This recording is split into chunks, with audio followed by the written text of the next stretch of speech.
Assalamu alaikum. We are back with another session for the explanation of mock questions for National Licensing Exam.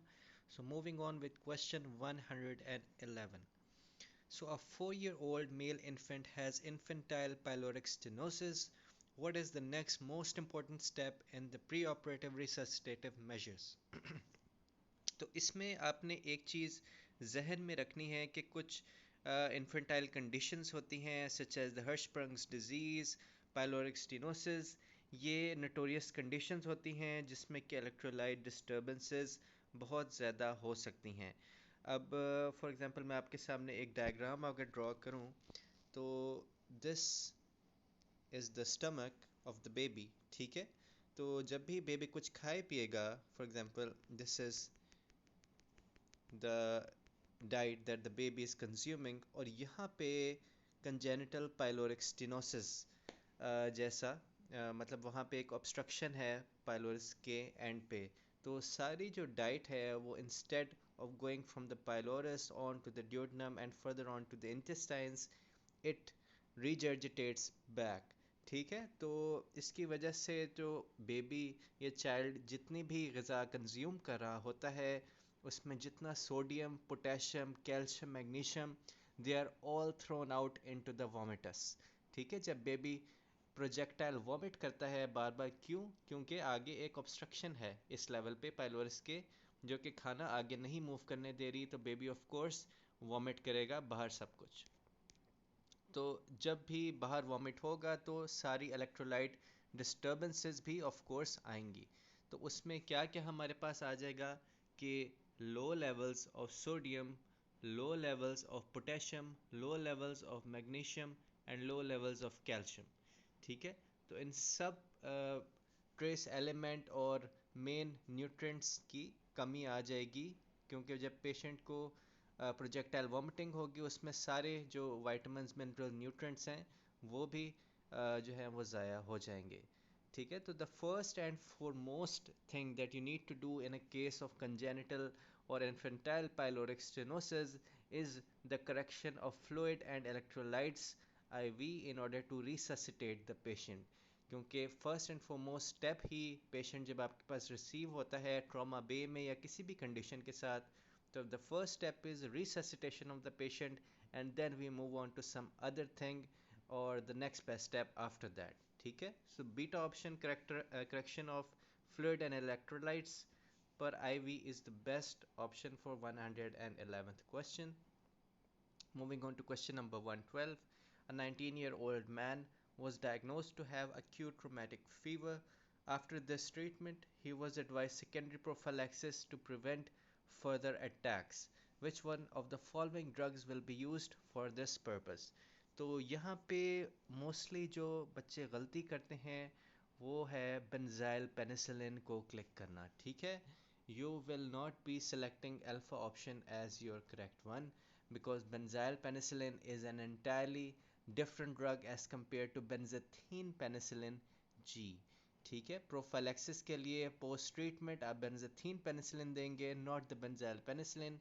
Benzyl penicillin is basically used for complicated infections और you can say pussy wounds, जो कि कह सकते हैं infected wounds होते हैं और which need good coverage of certain high dose antibiotics। तो उसमें आप बेंजाइल पेनिसिलिन दे सकते हैं, लेकिन जो रूमेटिक फीवर का एक अलमिया होता है उसमें benzathine penicillin G is the treatment of choice, not the benzyl penicillin. Moving on to question number 113. The most common finding in children with cerebral palsy is, so किसी भी तरह का अगर congenital problem होगा, for example उसमें जो है drooling एक बड़ा you can say is the most common and the prominent feature, कि किसी भी तरह का mentally disabled बच्चा अगर आपके पास आएगा एज अ पेशेंट, तो उसमें आप एक चीज़ जो बड़े वाज़ेह तौर पे देखेंगे कि वो पेशेंट जो होगा he will be staring blankly into space। ठीक है, and secondly patient will be having drooling of saliva। तो drooling of saliva is basically एक कॉमन सी चीज़ है जो कि mentally handicapped बच्चों में कॉमन होती है। ठीक है, क्योंकि वो they are unable to keep good care of their mental and physical hygiene. तो of course emotional problems भी कुछ हद तक हो सकते हैं, लेकिन इमोशनल से ज़्यादा फिजिकल डिस्टर्बेंसेस ज़्यादा होती हैं सेरेब्रल पाल्सी के चाइल्ड में.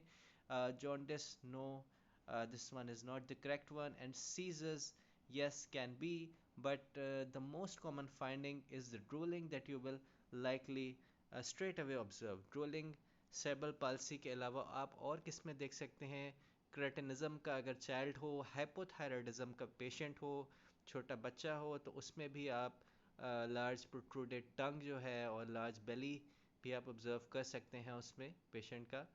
और ईएनटी के भी सर्टेन कंडीशंस होती हैं जिनमें कि ड्रूलिंग ऑफ सलाइवा आप ऑब्जर्व कर सकते हैं. तो ये एक कॉमन सा फीचर है जो कि 2-3 बीमारियों में आपको देखने में मिल सकता है. कॉमन सी चीज़ है मेंटली हैंडीकैप्ड बच्चों में. So moving on to question number 114. That is, a 15-year-old schoolboy presents in emergency department with 2 days history of fever followed by generalized fits and drowsiness. Examination reveals neck stiffness and upgoing planters. What will be the investigation of choice? So before moving on to the explanation of this question, please guess what is the diagnosis of this patient. क्योंकि इसमें diagnosis नहीं पूछा बल्कि further investigation पूछी है. So the diagnosis of this patient is of course meningitis. ठीक है, meningitis क्यों है? क्योंकि इसमें आपको कुछ hints दिए गए हैं. I always say in my lectures कि आपने hints ढूंढने हैं. MCQs सॉल्व करने का एक ही तरीका होता है और वो ये है कि look for hints, look for hints and look for hints. And the last one, rule out the non possible answers. ठीक है, तो rule out hints, this is the first of all look for hints, this is the most common thing that I would like to advise you all. तो इसी वजह से आपके MCQs बहुत हद तक easy हो सकते हैं. First of all, the first hint given here is the neck stiffness and the upgoing planters. ठीक है, upgoing planters एक physiologically normal भी होते हैं, लेकिन upgoing planters normal होते हैं infants में और कहने कि बिल्कुल जो छोटी एज के बच्चे होते हैं उनमें. ये 15-year-old स्कूल बॉय है, इसमें अपगोइंग प्लांटर्स जाना is not a normal thing. ठीक है, क्योंकि down going plantar is the normal response after the infantile age. और एग्जामिनेशन पे जो नेक स्टिफनेस है that is basically SOMI. And what does SOMI mean? SOMI means signs of meningeal irritation. ठीक है, तो there are certain signs of meningeal irritation such as the neck stiffness and the patient feels pain in the neck जब उसकी legs extend की जाती हैं ऊपर की तरफ. तो इन दो के साइंस के नाम होते हैं जिसको मैं मेंशन भी कर देता हूँ. You can check them out on the internet. पहले साइन का नाम है Brudzinski sign and the second sign is the Kernig sign. ठीक है, ब्रोडजेंस्की एंड कर्निक साइन. तो ये जो एक स्पेसिफिक साइन है नेक स्टिफनेस का that is basically the Brudzinski sign. तो these fall in the domain of SOMI, signs of meningeal irritation, and they help to make the diagnosis of meningitis. तो अगर meningitis patient को हम suspect कर रहे हों तो उसमें जो next best step of investigation हमारे पास आता है that is of course the lumbar puncture. और लंबर पंक्चर के थ्रू CSF एग्जामिनेशन जो है that helps to differentiate the cause of meningitis. क्योंकि कॉज ऑफ meningitis भी 3 to 4 पॉसिबिलिटीज़ होती हैं उसकी. ठीक है, उसमें फंगल meningitis होता है, बैक्टीरियल meningitis होता है, वायरल meningitis होता है, and there are other kinds of meningitis as well, most common being the pyogenic or the bacterial meningitis. ठीक है, तो इसको रूल आउट करने के लिए जो डिफरेंट meningitis की पिक्चर आ सकती है, cellular picture, we will discuss that some other time because इस वीडियो में हमारे पास इतना टाइम नहीं होगा. अगर हम वो डिस्कस करेंगे तो एक्सप्लेनेशन बहुत ज़्यादा लंबी हो जाएगी. So that is sufficient for this question. Moving on to the next question, question number 115.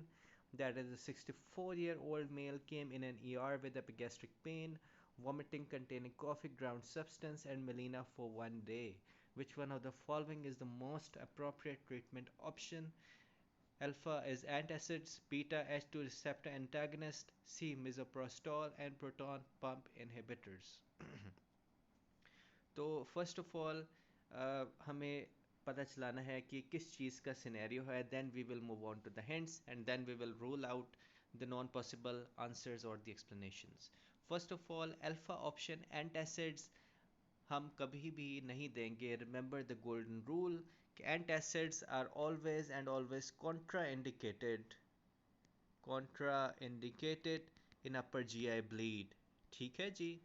तो this basically is a scenario of upper GI bleed जिसमें कि एपिगैस्ट्रिक पेन के साथ patient is vomiting out coffee ground substance and is having melena for 1 day, that is the black stool patient is passing. So this is indicative of upper GI bleed. तो upper GI bleed जो है antacids version करा देते हैं, उसमें हम कभी भी एंटासिड्स नहीं देंगे. Moving on to question number B, sorry option number B. तो option number B and option number D ये दोनों हो सकते हैं, लेकिन the right option for this kind of scenario is the proton pump inhibitors because they are likely to be more productive with having less side effects. जबकि H2 receptor antagonist जो होते हैं उनके certain side effects होते हैं जिनकी base पे हम उन्हें ज़्यादा पॉपुलरली यूज़ नहीं करते. ठीक है. और मेजोप्रोस्टॉल इज़ बेसिकली गायनकोलॉजिकल एजेंट, वो हम यहाँ पे यूज़ नहीं करेंगे, उसका अपर जीआई ब्लीड से कोई ताल्लुक नहीं है. ठीक है. तो प्रोटॉन पंप इनहिबिटर्स हम यूज़ करते हैं और उसके अलावा हम एक ड्रग यूज़ करते हैं जिसका मैं नाम इधर मेंशन कर देता हूँ, दैट इज़ टर्लीप्रेसन. ठीक है.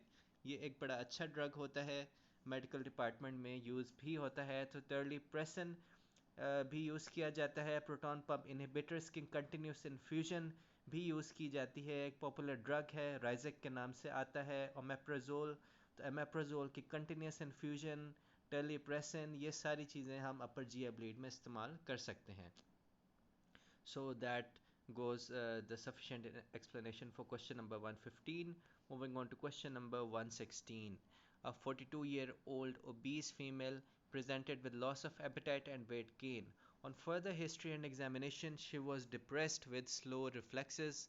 The most appropriate investigation for her would be. So ये तो एक क्लियर कट सा सिनेरियो है कि पेशेंट को first of all weight gain है. This is the most you know कह लें कि आप एक डायरेक्ट जो आपको हिंट दिया गया है इधर, वेट गेन के साथ पेशेंट ने प्रेजेंट किया है, और loss of appetite, loss of reflexes and depress mood. So patient is basically in, as I say always, a hypo condition. ठीक है. क्योंकि हाइपोथायराइडिज्म जो है उसमें सब रिफ्लेक्सेस डाउनफॉल की तरफ होंगे, जबकि जो हाइपरथायराइडिज्म है, and as I always say hyperthyroidism जो है उसमें सब रिफ्लेक्सेस अप होंगे, पेशेंट के हाइपर की तरफ जा रहे होंगे सब रिफ्लेक्सेस. सो ये इंपॉर्टेंट फीचर्स हैं जब सारे पेशेंट की लॉस ऑफ एपेटाइट और वेट गेन हो रहा है, और इस तरह की डिप्रेशन के सिम्टम्स आ रहे हैं, स्लो रिफ्लेक्सेस. और अक्सर औकात मेंशन किया होता है सिनेरियो में कि पेशेंट की बाउल हैबिट्स भी डिस्टर्ब हैं. ठीक है. तो इस तरह के जब साइन सिम्टम्स सारे दिए हुए हों, तो that is basically a scenario of hypothyroidism. और पेशेंट का आपने first and foremost free plasma T4 T3 and TSH level करवाना होता है to see if they are in the normal range और नॉट, जो कि वाज़े तौर पे नहीं होंगे. पेशेंट का T3 T4 जो होगा that will B lower than the normal range, and TSH will be more than the normal range because of the negative feedback effect. ठीक है. क्योंकि आप लोगों को पता है TSH और T3 और T4 इन तीनों में जो है नेगेटिव फीडबैक का मैकेनिज़्म होता है. अगर T3 और T4 ज़्यादा होंगे, मैं इधर लिख भी देता हूँ, तो TSH जो होगा वो कम होगा.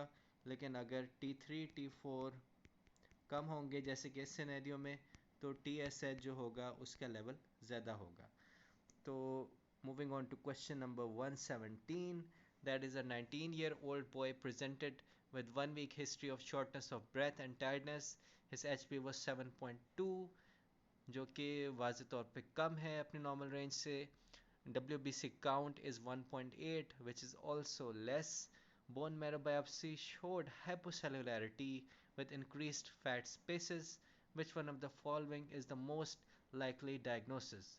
तो पेशेंट को वाज़े तौर पे एक पैनसाइटोपिनिया की पिक्चर है, ठीक है। पैनसाइटोपिनिया के बहुत से कॉजेस होते हैं, लेकिन the most common cause being a viral infection affecting the bone marrow।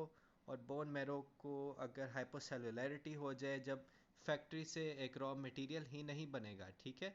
यहाँ पे एक निमोनिक डायग्राम भी ड्रॉ कर देता हूँ।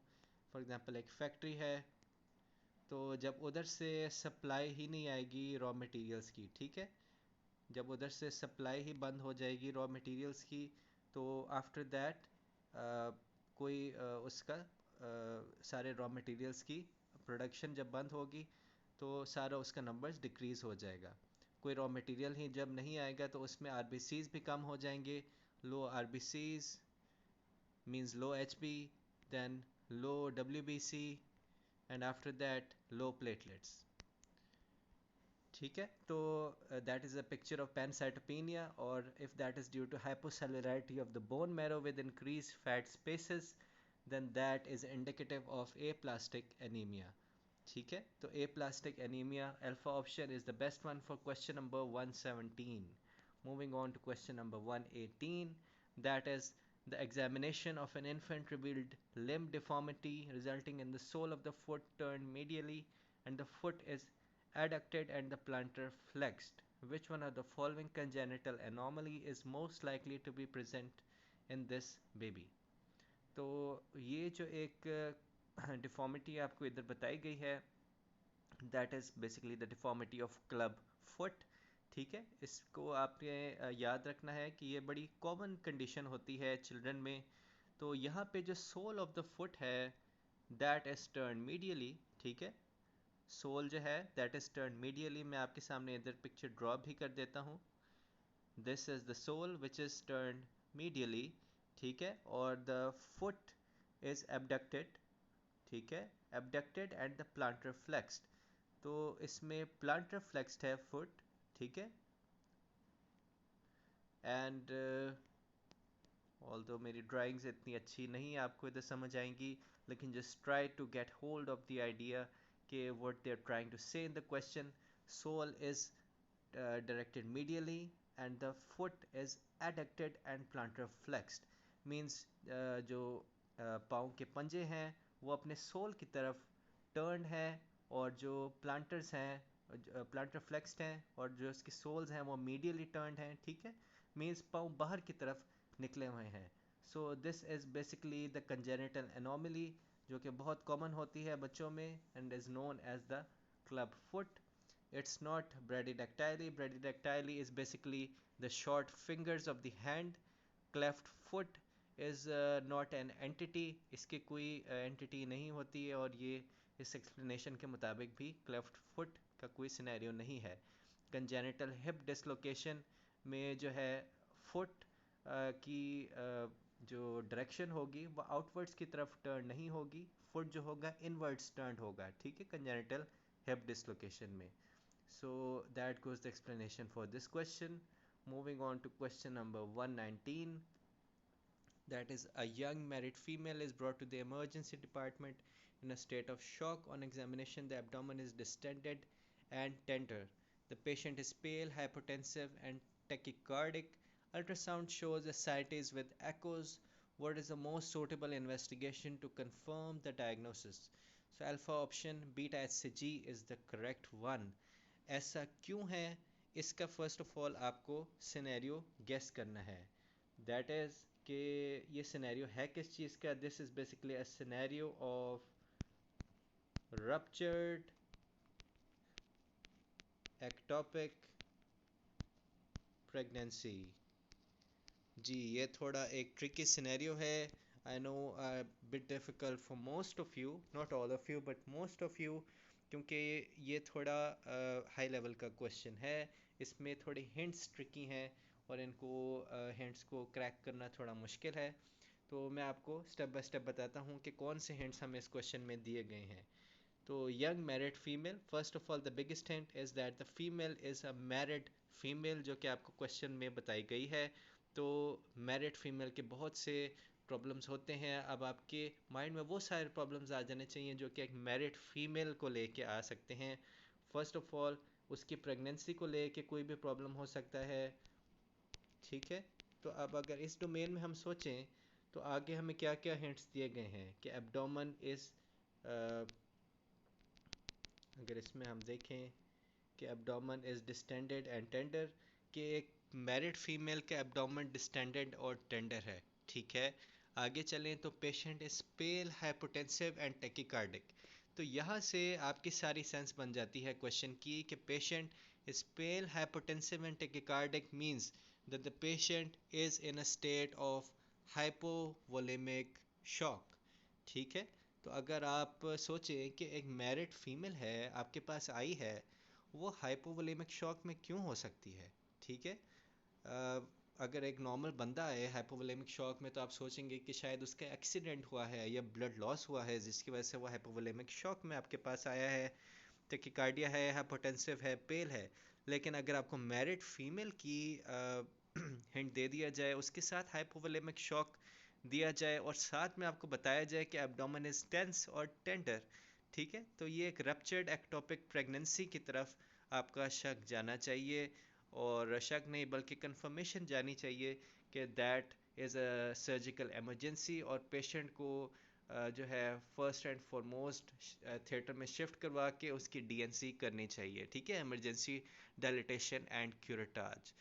तो इस सारे प्रोसेस में जो इन्वेस्टिगेशन आप फर्स्ट एंड फॉरमोस्ट कराएंगे that will be the beta H C G, क्योंकि beta H C G ectopic pregnancy में थाउजेंड्स में रेज होता है, बहुत ज़्यादा रेज होता है, ठीक है, नॉर्मली इससे ज़्यादा रेज होता है एक्टोपिक प्रेगनेंसी में।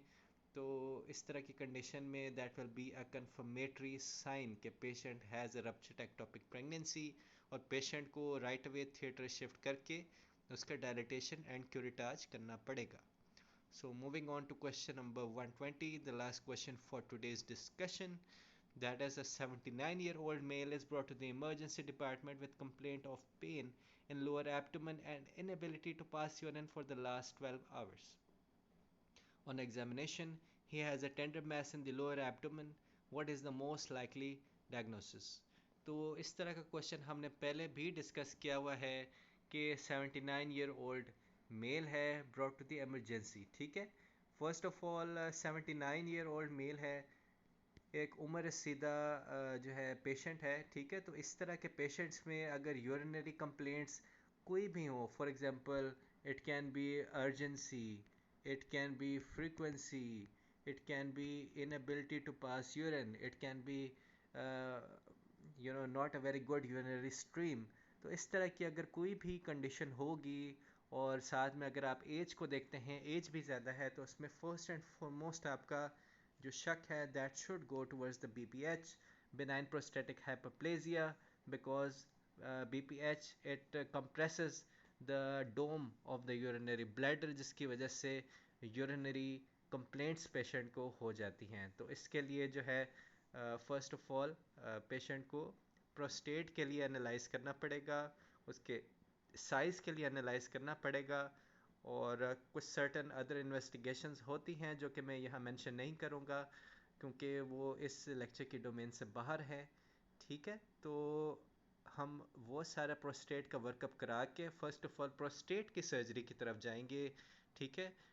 और उस सर्जरी का मैं नाम मेंशन ज़रूर करूँगा, which is the TURP transurethral resection of the prostate, ठीक है। First of all medical treatment भी करेंगे हम, मेडिकल ट्रीटमेंट से अगर उसका साइज़ छोटा होता है तो ठीक, वरना हम ट्रांसयूरेथ्रल रिसेक्शन ऑफ प्रोस्टेट कर सकते हैं जिसकी वजह से पेशेंट की यूरिनरी कंप्लेंट्स रिलीव हो जाएंगी, ठीक है।